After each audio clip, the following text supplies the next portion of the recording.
Making a miter box table out of, I have an 18-inch hollow core door I had laying around and some 3/4 inch plywood scrap, probably less than half a sheet. I don't think I used half a sheet, but whatever you got laying around, just make sure you measure it up and you got enough of whatever you're using there.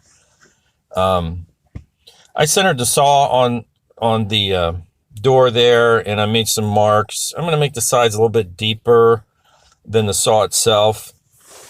I'm going to leave a little bit of room on either side, the left and right side too, because this thing doesn't have to be, butt tight out of sight. I don't want to fight this saw in and out of this thing, so leave a little bit of room.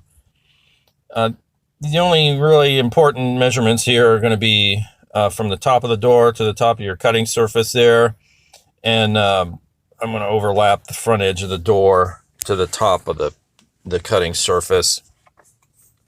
And I made a mark 3/4 inch in from where the back's going to be so I can screw a cleat to the door.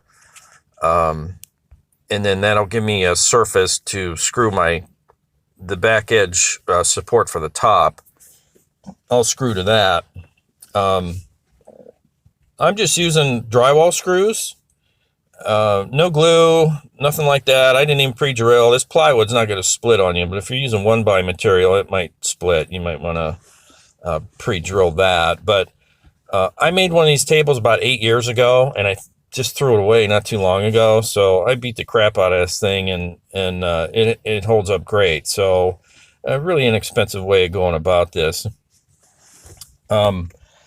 It's important to remember when you cut the back or the back and the front pieces that you subtract the thickness of your top, whatever you're using for the top of it.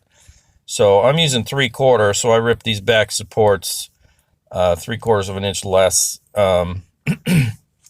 so my top will end up nice and flush with the cutting deck of the saw there. And just double checking with a piece of scrap just to make sure it's not a little high or a little low. And then I'll screw that to that cleat and then measure this front piece, and just remember to subtract the thickness of your top before you do that. And then after I did that, cut them for both sides and then measured my top piece and screwed those down.